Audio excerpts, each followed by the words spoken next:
digging up them?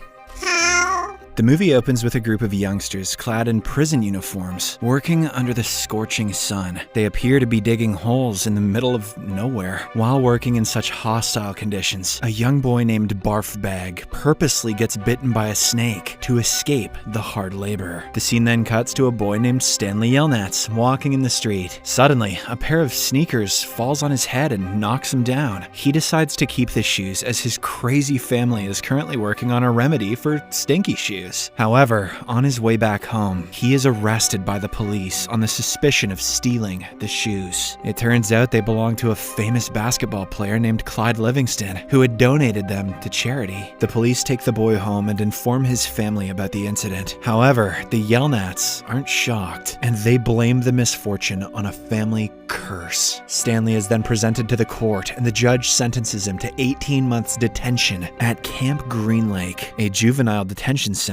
There, he is introduced to the manager, Mr. Sir. Mr. Sir is a very strict individual, and he warns Stanley that there's no point in running away from the camp because there's no water for miles. He also talks about the venomous reptiles of the region, which have apparently killed a lot of people. Stanley is then given his uniform and told to dig 5 feet deep and 5 feet in diameter every day to build character, although he isn't supposed to look for anything in particular. If he happens to find something interesting, he might earn a day off. God, I love this story. In the next scene, camp psychologist Dr. Pendansky introduces Stanley to a group of boys who go by the nicknames X-Ray, Armpit, Squid, Zigzag, Magnet, and Zero. Zero is always silent because he is the youngest. Stanley takes the place of Barfbag in the squad after he was rushed to the hospital earlier. At lunch, when Stanley reveals that he was wrongly accused of stealing Livington's sneakers, Zero breaks his silence for the first time, surprising everyone. A flashback then reveals that Stanley's great-grandfather,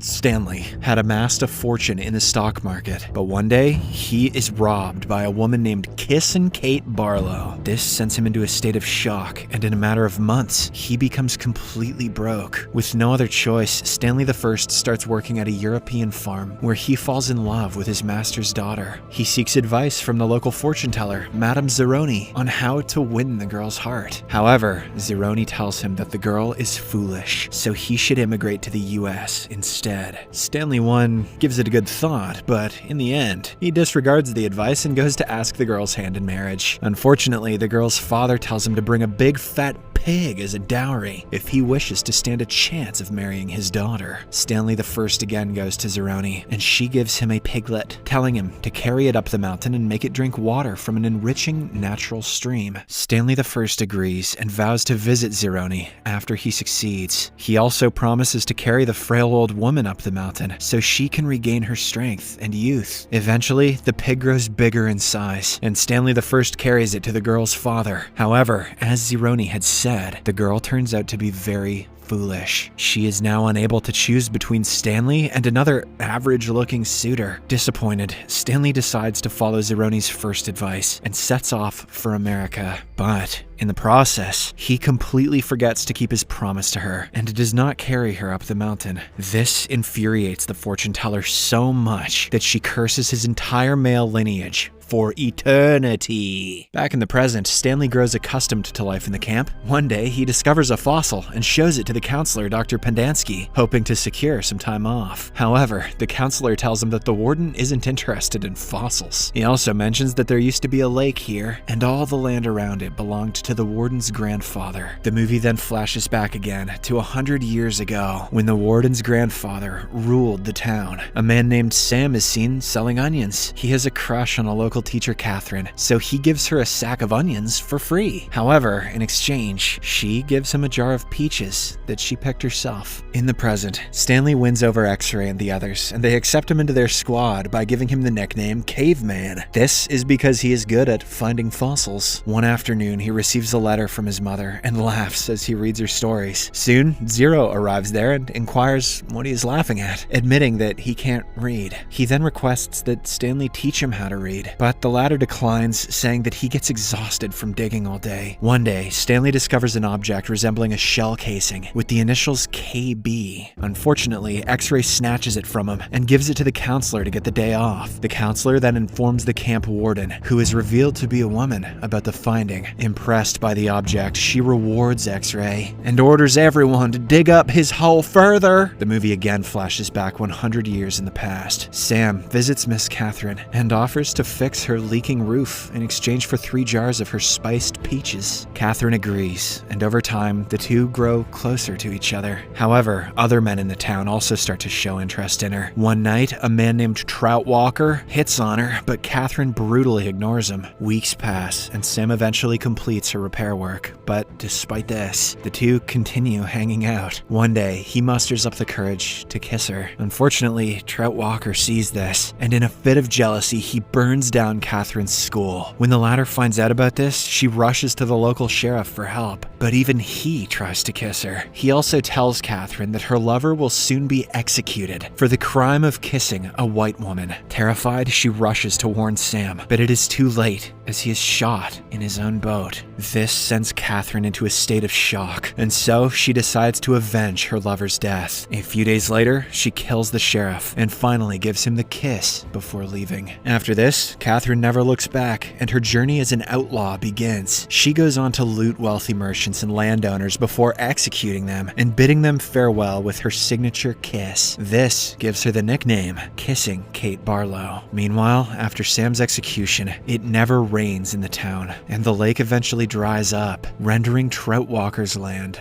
worthless. Back in the present, one day, when Mr. Sir brings the boys water, Magnet steals a bag of seed from him. Unfortunately, Mr. Sir notices the missing bag and threatens to punish everyone. When no one steps up, Stanley decides to take the fall to save everyone else. Mr. Sir takes him to the warden, hoping to get him punished for the theft. However, the unpredictable warden scolds Mr. Sir instead for distracting the boy from his digging. When Stanley returns to the field, Zero digs his hole as a way to thank him for saving everyone. Moved by the gesture, Stanley offers to teach him how to read and write. As they hang out, Stanley puts 2 and 2 together and figures out that the shell casing he found earlier was actually a tube of lipstick. It belonged to none other than Kissin' Kate Barlow. At the same time, Zero also reveals that his real name is Hector Zeroni. It appears that the boy is related to Madame Zeroni, who cursed the Yelnats family years ago. One day, the manager finds out that Stanley makes Zero dig his holes. He berates both of them for being useless, and hearing this, Zero becomes so enraged that he smacks the man with a shovel and runs away from the camp. Later, the warden and the other camp officials discuss Zero's escape. They predict that he won't survive more than a week because Zero is an orphan. It is revealed that his mother left him in a park and never came back. Stanley overhears the conversation and it deeply upsets him. Later that night, he recalls how his great-grandfather Stanley Yelnats I survived 16 days in the desert after Kate Barlow robbed his wagon. It turns out Stanley I survived due to a place called God's Finger. No one knows where it is because Stanley I had gone crazy when he was finally found. The following day, Stanley decides to run away to rescue his friend Zero. After walking for hours in the desert, he finally finds Zero sleeping under an old abandoned boat. The latter reveals that he survived because of the jars full of peaches he found in the boat. It is evident that the boat belongs to the late Sam. The boys then notice a mountain in the distance, which looks like a human thumb. When Stanley gazes at it intensely, it suddenly dawns on him that the mountain is God's finger. Hopeful that they might find something, the boys start scaling the mountain, but halfway through, Zero gets tired and is unable to move any further. Refusing to give up on him, Stanley carries Zero on his back and takes him up the mountain. This, unknowingly, fulfills his great-grandfather's promise to Madame Zeroni by carrying her great-grandson. Once they reach the top of the mountain, they find the creek. They also discover the onions that Sam grew next to the water. Meanwhile, back home, Stanley's father finally finds a remedy for stinking shoes, a solution of peaches and onions. I can't smell anything! Stanley is also declared innocent, and the family's attorney arrives at the camp to pick him up. However, the warden withholds the information about Stanley's escape. The following day, Zero recovers and confesses that Stanley ended up at the camp because of him. It turns out it was Zero who unknowingly stole the sneakers from the charity auction, and when he noticed the police looking for them, he panicked and threw them off a bridge. Due to Stanley's bad luck, the sneakers happened to land on top of him. Hearing this, the latter is taken aback, but he is not upset. Instead, he is grateful. miracle as he managed to find God's thumb.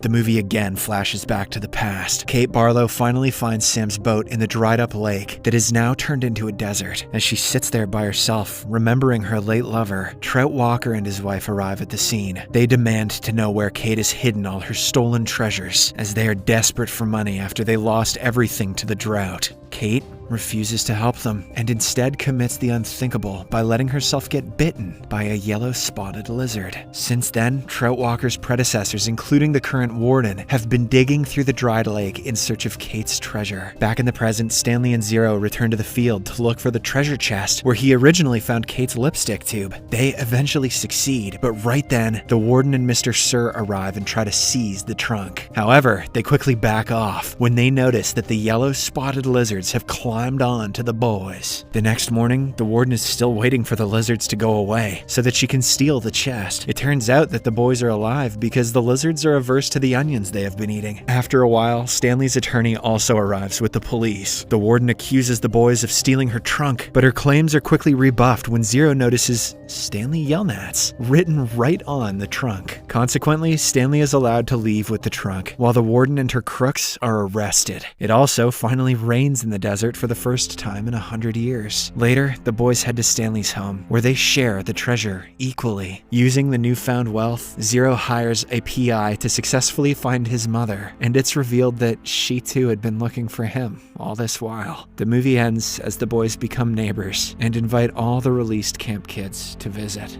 The duck may live on the lake, but my daddy owns the lake. Subscribe for more videos like this, turn on notifications, and leave a like to help the channel out. Thank you for watching.